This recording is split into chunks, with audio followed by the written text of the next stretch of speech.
Subscribe now and press the bell icon. Never miss an update.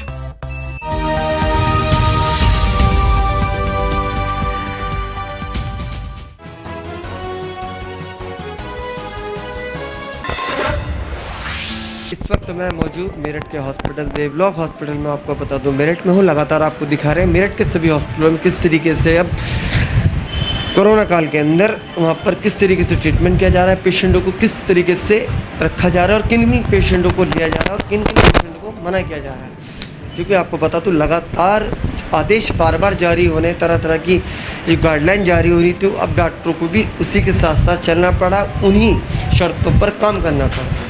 ज़्यादा बात करने के लिए मेरे साथ डॉक्टर राजीव गुप्ता जी, उनसे जान लेते हैं किस तरीके के पेशेंट यहाँ पर एडमिट हो रहे हैं और जिनके अंदर उन्हें लगता है सिम्टम्स हैं तो क्या उन्हें मेडिकल रेफर या आनंद जो हमारे मेरठ का एक प्राइवेट हॉस्पिटल है या शुभ भारती या मुलायम सिंह यादव वहाँ भेजा जाता है। जी हमारे हॉस्पिटल देवलोक में सारी सुविधाओं का, सैनिटाइजेशन का, प्रॉपर सोशल डिस्टेंसिंग का सारा प्रॉपर वे में ध्यान रखा जाता है।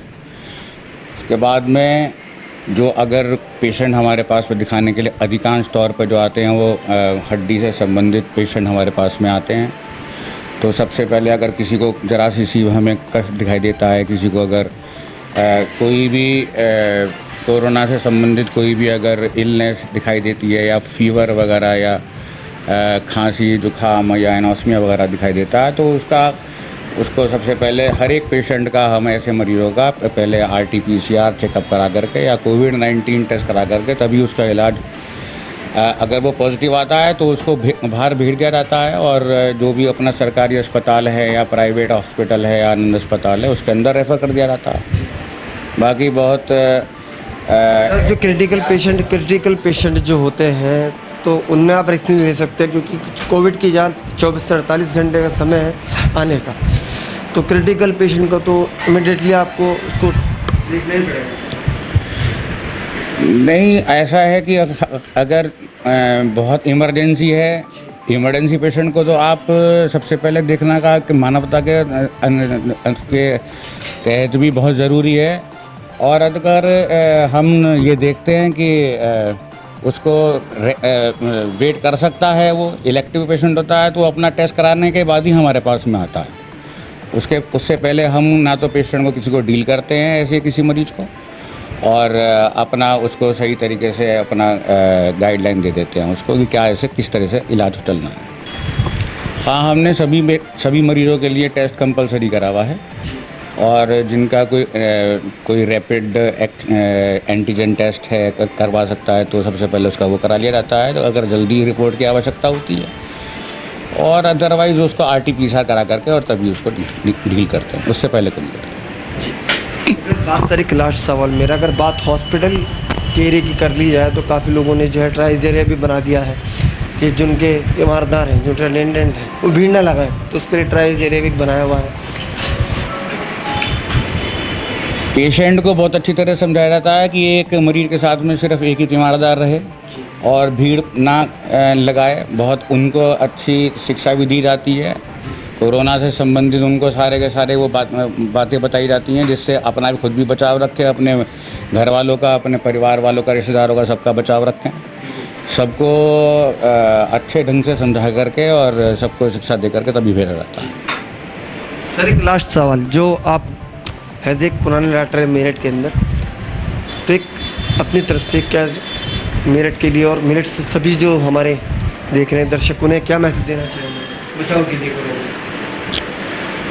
वैसे तो हमारी सरकार बहुत अच्छे प्रभावी कदम उठा चुकी है और बहुत अच्छी जागरूकता फैला दी है सरकार के माध्यम से, सोशल मीडिया के माध्यम से, आप लोगों के माध्यम से। बहुत आज का आदमी बड़ा जागरूक हो गया है, हर आदमी अपने आप को बचाव तरीके से मास्क पहन करके और जितने भी ज़रूरी साधन है वो लगा करके चल ही रहा है। बाकी मेरा तो यही कहना है कि जितना भी ज़्यादा से ज़्यादा हो सके उसको अपने को सैनिटाइज़ करके रखें, अपने को मास्क पहन करके रखें, क्योंकि मास्क एक तरीके से हमारा एक बचाव है, सबसे बड़ी चीज़ जी बचाव है। मास्क एक वैक्सीन का काम कर रहा है। अभी बहुत सारे वायरल लोड कम हो जाता है अगर कोई किसी के उसमें आता है। वैसे तो अब कम्युनिटी हर्षवर्धन जी दिल्ली के स्वास्थ्य मंत्री जी ने भी कहा है कि मास्क से कोरोना कहीं ना कहीं इसका बहुत ज़्यादा असर पड़ा है, कम हुआ है कोरोना। ये मास्क की ही देन है कि हम देख रहे हैं कि इसको आज जैसे कहते हैं ना कि कम्युनिटी पर लेकर हो चुका है, एक तरीके से स्टार्ट हो गया है। और आप रोजाना देख रहे हैं पूरे देश के अंदर, भारत देश के अंदर लगभग लाख के करीब केसेस आ रहे हैं। तो टेस्टिंग भी बढ़ाई है, इसका इलाज ही टेस्टिंग से है। जितनी ज़्यादा से ज़्यादा टेस्टिंग की जाएगी उतना ही ज़्यादा कोरोना की पकड़ में आएगा कोरोना। और पता भी चलता कितने लोगों में। और मेरा तो ये मानना है कि अगर जैसे किसी का एसिम्टोमेटिक पेशेंट्स हैं और उनको कोरोना पॉजिटिव आया है और एसिम्टोमेटिक हैं तो उनको होम क्वारंटाइन करके और अपना अच्छा इलाज आइसोलेट करके करना चाहिए। परिवार वालों को और अपने को खुद को बचा करके रखना चाहिए। आंकड़ा पहुंचा 55 लाख के पार। आपको बता दो 90,000 से ज़्यादा हो चुकी मौतें। और आपको ऐसे में अब जितनी भी डॉक्टर्स गाइडलाइन जारी कर रहे हैं, जिस तरीके से बता रहे हैं बचाव के रास्ते, उन्हें अपनाना पड़ेगा। और मास्क तो ये मान लीजिए एक दूसरी वैक्सीन है, जैसे राजीव गुप्ता जी में बता रहे हैं, एक दूसरी वैक्सीन जो है मास्क है। क्योंकि जब तक वैक्सीन बनकर नहीं आती खुद आपको अपने अंदर एहतियाती लानी पड़ेगी, बचाव के रास्ते खुद से ढूंढना है। मैं कैमरामैन जिनके साथ समीर खान।